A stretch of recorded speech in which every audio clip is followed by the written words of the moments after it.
장터에서는 4월 1일을 기해 모든 주민이 함께 독립만세를 부르기 결정했다.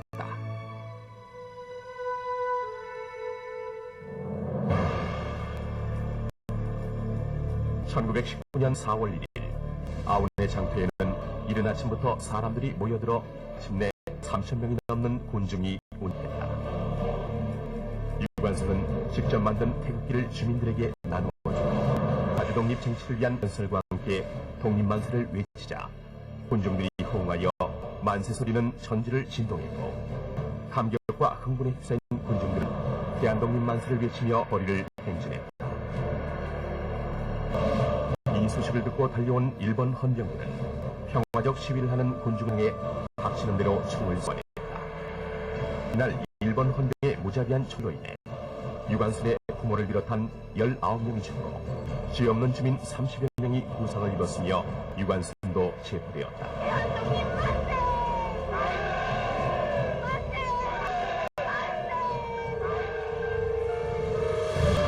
유관순은 천안의 일본군 헌병대를 쳐 공주재판소로 넘겨졌다. 그것에서 일본군의 모진 고문에도 굴하지 않고 저항하다 주민들을 선동한 세치와 보안법 위반의 법정 모독죄가 추가되어 징역 6년형을 언도받는다. 또 다른 사람들과 함께 경복시법원에 항소를 한 유관순은 공판에서 자신을 신문하는 일본인 판사를 위해 나는 조선인이다. 너희들이 우리 땅에 와서 수많은 동포들을 죽였으니 우리가 너희들에게 형벌을 줄 권리는 있어도 너희는 우리 동포를 판할 그 어떤 권리도 명분도 없다. 이처럼 유관순은 당당하게 독립을 정하다 지 3년의 징역형을 선받고 서대문 형무소에 수감된다.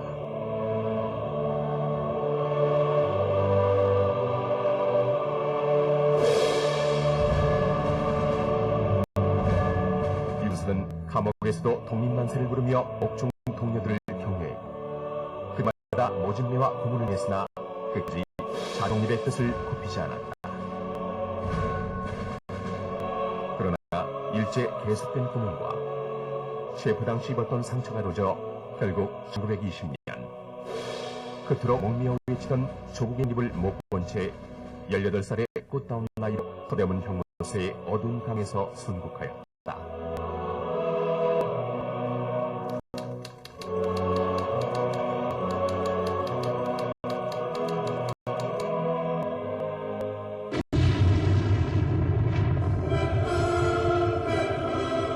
1945년 8월 15일 우리 민족은 유관순세가 그토록 열망하던 독립을 이루어냈다. 조국이 어려운 시기에 태어나 오직 민족의 자주독립만을 가슴에 품고 살다가 아름답게 순국한 유관순 열사는 영원토록 빛날 효리의 꽃이요 민족의 가슴속에 타오르는 꺼지지 않는 횃불이다.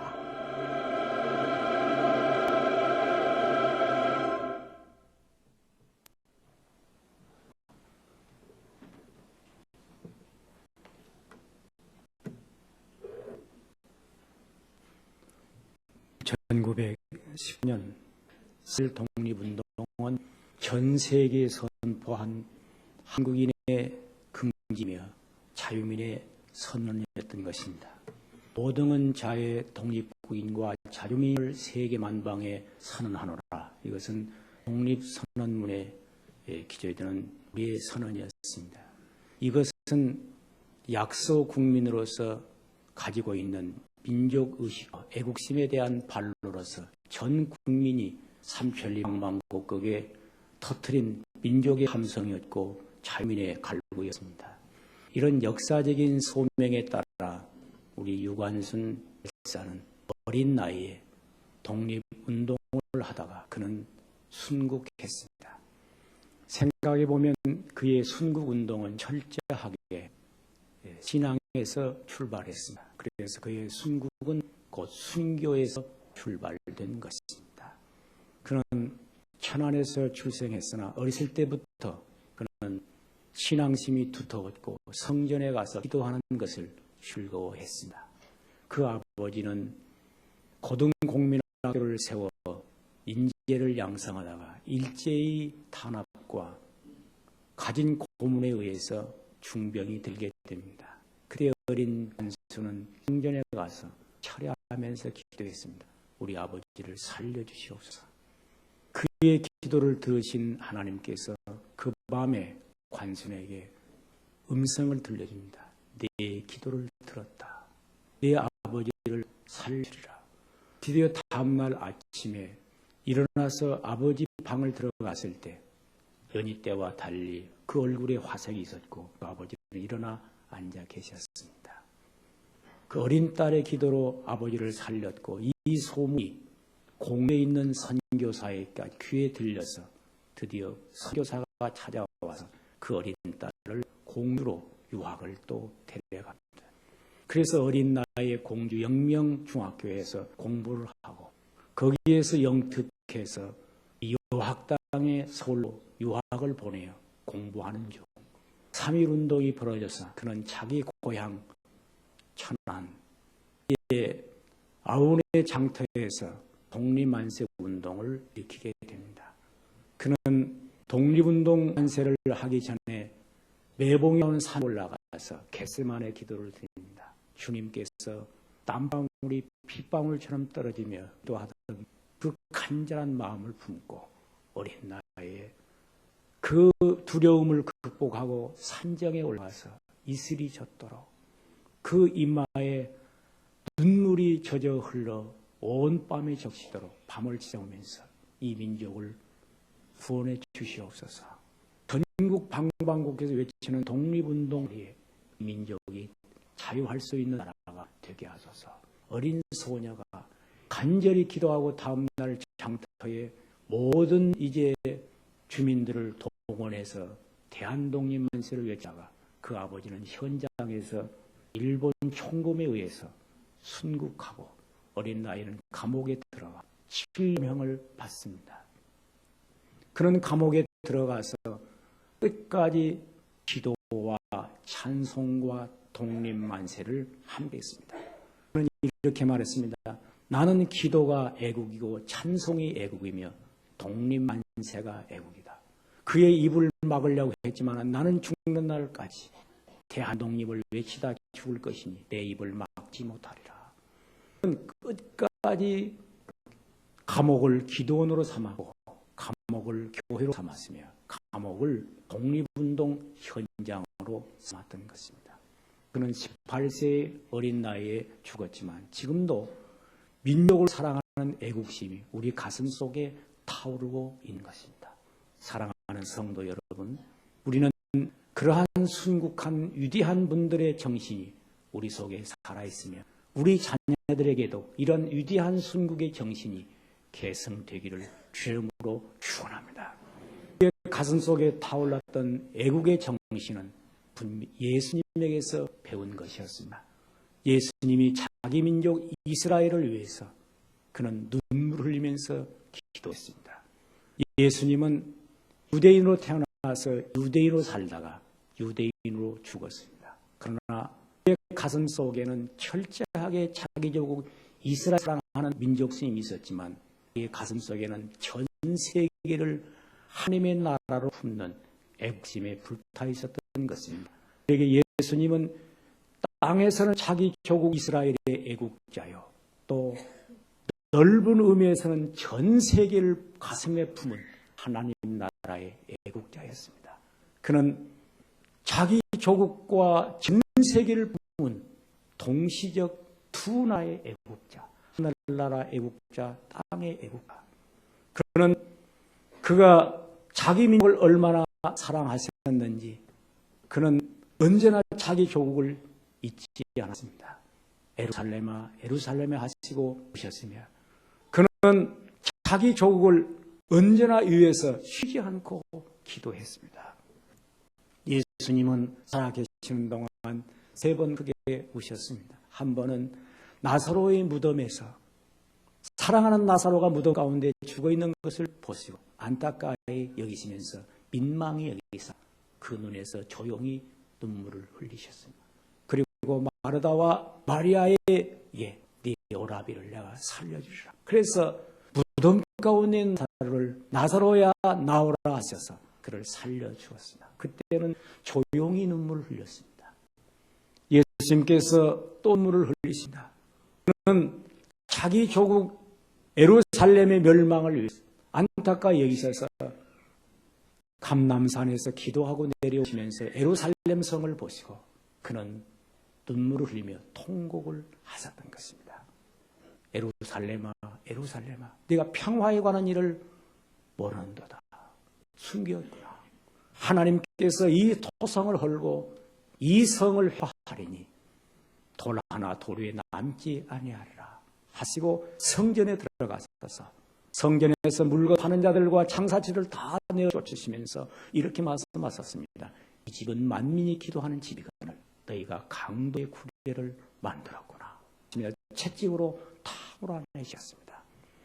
마지막 민족을 위해서 기도하고 민족을 사랑해야 될 이 성전이 강도의 구렐처럼 소굴이 되어 파된 그 모습을 탄식하시면서 우셨던 것입니다. 예수님은 겟세마네 동산에서 땀방울이 핏방울처럼 떨어지면서 큰 소리로 우셨습니다. 그것은 전 인류를 구원할 전 세계를 품에하는 하나님의 나라 애국자. 그는 육체에 계실 때에 그는 하나님께 간구와 기도를 올렸고 그의 이제 눈물의 통곡을 통해서 하나님께서 경외하심을 인하여 그의 기도를 들어주셨던 것입니다.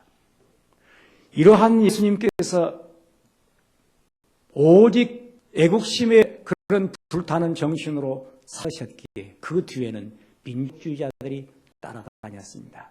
민족주의자. 그들은 바로 제자들이었고 애국심에 불타는 사람들이었습니다. 그래 언제나 주님의 뒤를 따르면서 이스라엘의 독립, 로마로부터 해방, 언제 이 나라에 자유가 있을 것인가. 그들은 열심당으로 애국심을 품고 주님의 뒤를 따르면서 수많은 죽은 자를 살리고 병든 자를 고치고 떡을 먹이면서 기적을 행한 권능의 사람 예수를 보면서 이제 예수는 민족의 메시아, 분명히 우리를 로마로부터 해방시킬 지도자로 꿈꿨던 것입니다. 그런데 예수님은 민족의 해방을 위해서 그의 권능을 행하지 아니하시고 굶주린 백성들에게 떡을 먹였으나 저들을 자유민으로 만들지 못한 채 로마의 권력에 의해서 그가 십자가에 달려 초라하게 죽었을 때 제자들은 좌절했습니다. 그리고 실망했습니다. 낙심했습니다. 이스라엘 민족을 구자로 구속할 자로 알았던 그들에게는 모든 것이 끝장났다고 저들은 포기하고 고향 땅으로 돌아갔습니다. 그런데 예수님은 죽은 지 3일 만에 부활하셨습니다. 죽은 자 가운데서 살아나셨습니다. 이것을 본 자들은 이때다. 분명히 죽음을 이기고 사신 이 부활의 주님은 이스라엘 민족을 회복하고 자유민의 축복을 이 땅에 내리실 것이다. 기대를 걸고 주여 이스라엘 나라를 회복하시 이때니까라고 물었습니다. 그때 주님은 때와 기하는 너희 알 바 아니요 아버지 고난에 속하였으니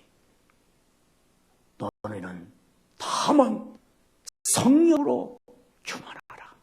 성령이 너희에게 임하면 권능을 받고 예루살렘과 유대와 사랴 땅까지 이르러 내 증인이 될 것이다. 이 말씀으로 이스라엘 민족의 회복을 꿈꾸는 제자들에게 간접적인 애국에 대한 말씀을 교훈해 주었던 것입니다. 너희는 민족주의자, 철저하게 로마로부터의 해방만 꿈꾸고 있는 애국자 잘 알고 있다. 그러나 이제는 나를 따라 전 세계를 품에 안는 넓은 민족주의자, 넓은 애국자이자 국경을 넘는 사람이 되기를 원하노라. 이 말씀으로 교훈해 주었던 것입니다. 너희들은 좁은 국토 이스라엘 땅 그리고 작은 민족 이스라엘만을 생각하고 있다마는 이제 너희 마음을 깨어라. 너희 마음을 넓혀라. 이제는 민족에 관된 자가 아니고 예루살렘을 넘어 유다로, 유다를 넘어서 사마리아로, 사마리아를 넘어서 이제 땅까지 전 세계를 위한 너희는 애국자가 되어야 한다. 이렇게 교훈해 주었던 것입니다. 생각해보면 예수님의 애국은 철저하게 자기 민족을 사랑하지만 그 민족을 넘는 애국자였던 것입니다. 그래서 예수님은 국경을 넘되 민족의 국경을 넘어서 전 세계를 넘어서 하늘나라까지. 그래서 예루살렘에서 사마리아로서 땅끝을 넘어서 천국으로 예수님은 넓은 애국자가 되라고 말하셨던 것입니다.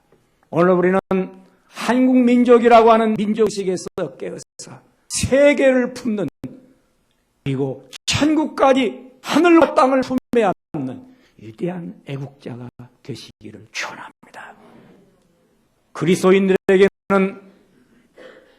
분명히 국경은 없습니다. 국경은 없습니다. 그러나 자기 조국은 있습니다. 왜냐하면 우리는 자기가 태어난 민족이고 나라가 있기 때문입니다. 진정한 의미에서 사랑이라고 하는 것은 자기 민족을 참으로 사랑하는 자는 세계를 사랑할 수 있는 것입니다. 그래 모든 사랑의 출발은 자기 이웃으로부터, 자기 가정으로부터, 그리고 이웃으로, 그리고 사회로, 민족으로, 세계로 이렇게 넘어가야 하는 것이다. 유명한 내초는 그런 말을 했습니다. 일본은 동양을 위하여서, 동양은 세계를 위해서, 세계는 그리스도를 위해서 그의 무덤에 유명한 말을 남겨 비문에 새겨 넣었습니다. 그런 철저한 일본 사람이었습니다. 그러나 일본은 세계를 위해서 것이지 일본 제국주의를 위해서 있는 것이 아니다. 동양을 침략하는 민족주의는 망한다고 외쳤던 것입니다. 오늘 예수님에게 분명히 말씀하십니다. 수많은 한국의 애국자들이 독립운동을 했습니다. 그러나 그 독립운동은 철저하게 민족을 사랑하면서도 하나님을 사랑했습니다. 불교에서 그런 애국자가 나오지 못했으며 천도교에서도 그만 애국자가 나오지 못했습니다. 그들은 민족주의자로 났습니다. 그러나 기독교가 나온 애국자는 민족주의자가 아니라 민족을 사랑하면서도 세계를 사랑하고 더 나아가서 하나님을 사랑하는 애국자였던 것입니다. 그러기에 진정한 애국자가 되기를 원한다면 먼저 하나님을 사랑하는 마음을 가져야 됩니다. 마음을 다하고 성품을 다하고 뜻을 다하여 주 너의 하나님을 사랑하라. 이것이 애국의 출발입니다. 그래서 예수님은 제자들에게 이스라엘 민족을 사랑하고 이스라엘 민족의 회복을 꿈꾸는 제자들에게 성령이 너에게 임하면, 성령이 너에게 임하면, 성령이 임하면 하나님을 사랑합니다. 성령이 임하면 하나님의 사람이 됩니다. 너희가 애국자가 되기를 원한다면 먼저 성령의 사람이 되라. 먼저 하나님의 사람이 되라고 말씀하시는 것입니다. 사랑하는 성도 여러분, 철저하게 나 자신이 하나님의 사람이 되시기를 축원합니다. 하나님을 사랑하는 자는 참으로 자기 조국을 사랑하게 됩니다. 왜? 그는 이미 자기 신을 버리는 이타심에서, 이기심을 초월해서 내 이웃을 사랑하기 때문입니다. 여기에서 진정한 애국심이 출발하는 것이며, 여기서 진정한 민족을 살리는 위대한 정신이 창조되게 되는 것입니다. 예수님은 제자들에게 너희 마음이 국경을 넘어가야 된다, 이렇게 말씀하고 있습니다. 진정한 애국자가 되기를 원한다면 하나님 사랑, 나라 사랑, 이것은 일치하는 것입니다. 하나님을 사랑함으로 나라를 사랑해야 됩니다. 그러기에 일찍이 이승훈 선생님께서 독립운동을 하다가 감옥에 들어갔습니다. 그는 평양에서 도산안창호가 미국에서 이제 돌아와서 이 민족의 자주 독립을 평양 거리에서 얘기하면서 민족은 깨워야 된다, 우리는 정신을 차려야하다고 외칠 때 14살이나 유에 있었던 이승훈, 그는 강연을 마치고 나온 도산안창호 선생에게 14살 유이면서도 선생님은 위대하시옵니다. 내가 선생님을 따를 것이옵니다. 그렇게 외치면서 그 독립운동을 같이 했습니다. 감옥에 들어가 대전에 있을 때 일본 검사가 강하게 문철을 합니다. 독립운동을 누가 시켰나? 독립운동을 누가 시켰나? 그때 이승우는 똑바른 말로 시킨 사람이 있지. 그래, 그를 근처에서 수많은 독립운동가들의 이제 동조자들을 찾아내려고 강하게 했지만 그는 이렇게 답변합니다. 시킨 사람이 있지. 누구냐 할 때 하나님이 시켰지.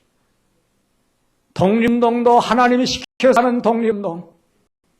여기에만이 진정 애국자가 되는 것입니다. 사랑하는 성도 여러분, 이런 위대한 정신은 기독교인들에게만이 갖는 하나님의 신비한 능력입니다. 성령이 임하면 이것은 하나님이 주는 능력입니다. 당시에 로마는 막강한 힘을 가진 나라였습니다. 정치적인 힘, 이제 군사적인 힘, 사회적인 힘. 그래서 전 구라파를 제패하고 있었습니다. 그래서 당시에 유행하는 말 가운데 힘이 정이요, 힘이 평화다. 그래서 로마 팍스라고 하는 로마의 권력으로 평화를 유지한다고 생각했습니다. 그런데 예수님은 여기에 새로운 혁명적 선언합니다. 권력을 가진 자 권력으로 망하고, 무기로 세운 나라 무기로 망하고, 힘으로 유지하는 나라 힘으로 망한다. 칼든 자 칼로 망하느니라. 이제 우리의 힘은 군사력이나 정치력이나 그런 힘이 아니고 우리의 힘은 하나님의 힘이다. 하늘이 주는 힘이다. 성령이 너에게 임한 권능을 받고 그 권능으로 나를 세워야 한다. 이렇게 말씀하고 있는 것입니다. 이 힘은 드디어 국경을 넘어가는 힘이요, 전 세계를 하나의 국가로 만드는 하나님의 나라의 힘이었던 것입니다. 오늘 우리 가슴 속에 참으로 이 힘이 타오르기를 축원합니다. 어떤 물질로 힘을 얻거나 어떤 권력으로 힘을 얻거나 어떤 이 세상적인 힘으로 힘을 삼는 것이 아니라 하나님이 나의 힘이시여 방패시니 나는 여호와는 나의 힘이시며 내가 여호와를 사랑하는도다 한 이 시인의 고백처럼 하나님이 나의 힘이 되시기를 축원합니다. 한국의 독립운동 이상재 선생, 그래 조선 총독부가 한국의 유명한 명사들을 초청해서 일본을 시찰하게 합니다. 너희들이 독립운동한다마는 조선이 조그만한 나라, 너희가 일본을 한번 보고 나면 기가 죽을 것이다. 그래 일본 무기창을 전부 대포를 만들고 군함을 만드는 무기창을 다 보이면서 더 이상 독립운동은 힘이 없으니 하지 말라는 경고로 한국의 명사들을 다 동원해서 구경을 했습니다. 이상재 선생, 그는 이제 한복을 입고 갓쓴 이제 고무신 신은 명사가 나오면서 총독님, 성경은 이렇게 말하고 있습니다. 칼든 자 칼로 만다고 했습니다. 그 말을 탁 하고 돌아왔습니다. 그는 눈빛이 흐렸습니다. 일본 무기창을 구경하면 피가 죽을 줄 알았는데 성경은 말합니다. 칼든 자는 칼로 망한다고.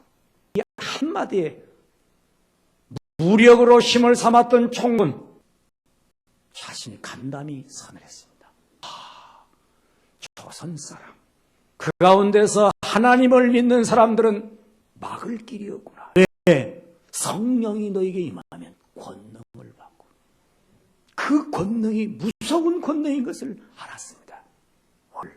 우리 가슴 속에 세상이 어떻게 돌아가든, 사회가 어떻게 하든 우리는 좌절할 필요가 없습니다.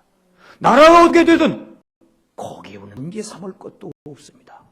우리는 하나님 나라의 백성들이기 때문에 하나님으로부터 오는 그 힘을 가지고 세상을 이기세요. 여러분 자신을 이기세요. 그 능력으로 세상을 사시기를 축원합니다. 이 민족을 살리는 힘이 어디에 있을까? 복음입니다. 이 민족 역사에서 나라의 가장 애국자가 누구였습니까? 우리나라 사람의 이민족의 애국자가 반드시 아닙니다. 외국 사람도 이민족의 애국자가 있습니다. 누굽니까? 이 땅에 태어난 민족주의적인 심정으로 이 땅에 한국 민족으로 태어난 사람만이 한국 민족을 사랑하는 줄 압니다. 아닙니다. 이 땅에 복음을 주었던 선교사들, 그들은 이 역사의 최고의 애국자입니다. 아벤셀러, 언더우더, 그들은 저 미국 태평양을 건너 한국 땅에 복음을 이 땅에 1884년에 이 땅에 복음을 전했습니다. 여러분 상상해 보십시오. 이 민족을 오늘 여기까지 이끌어 놓은 위대한 애국 행동이 무엇입니까? 복음을 준 선교사들 때문이었습니다. 그들이 이 땅에 복음을 줌으로 말미암아 한국의 미개한 나라가 무상에서 자유를 얻었습니다. 미신을 타파했습니다. 미개한 우매한 국민들이 깨어났습니다. 그래서 이점 알력 모든 독립운동과 그리고 이 민족을 깨어난 사람들이 기독교인들이었습니다. 이게 얼마나 놀라운 일입니까? 복음을 전함으로 이 민족을 살렸습니다. 이점 아래 이 어두운 시대 대원군 폐쇄 정책 속에서 나라가 어지러울 때 이 민족을 끝까지 살려놓은 정신이 기독교 정신이며, 외정 때 독립운동을 수없이 일으켜 나라를 살려놓았던 사람들이 고요 기독교인들이었습니다. 세방의 나라가 어지러울 때 이 민족 사회를 지켜준 정신이 기독교였습니다.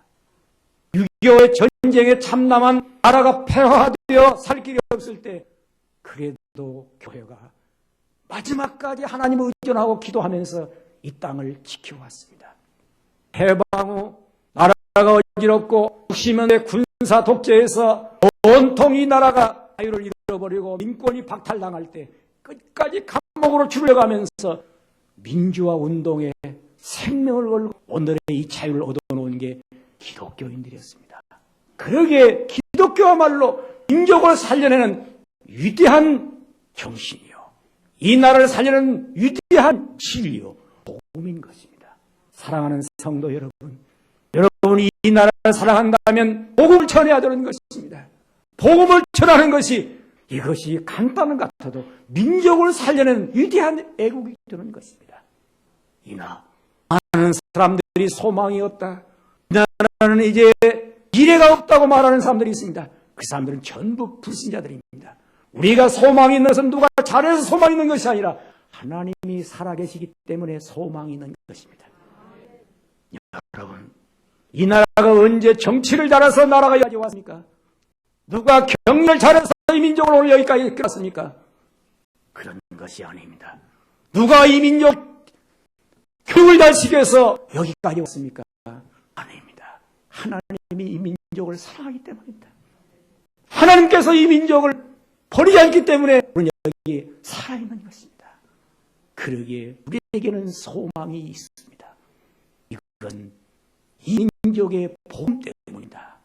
똑같은 한반도 38선을 사이에 두고 북한 땅 새들도 굶주려 노래를 부르지 못하고 삼천도 메말라 다 흔들에 시들어버리고, 그리고 짐승도 메말라 이 소리 지르지 못하는 그 땅, 왜 그렇습니까? 똑같은 한반도인데 38선을 두고 남한은 기름지고 모든 나라가 번영하고 자유 종소리가 울리고 있는데 왜 북한 땅은 그렇습니까? 저들은 하나님을 버렸습니다. 하나님의 진노의 백성이 되었습니다. 교회를 폐쇄하고 기독교인들을 탄압하고 주의 종들을 처단했습니다. 하나님의 의미했습니다.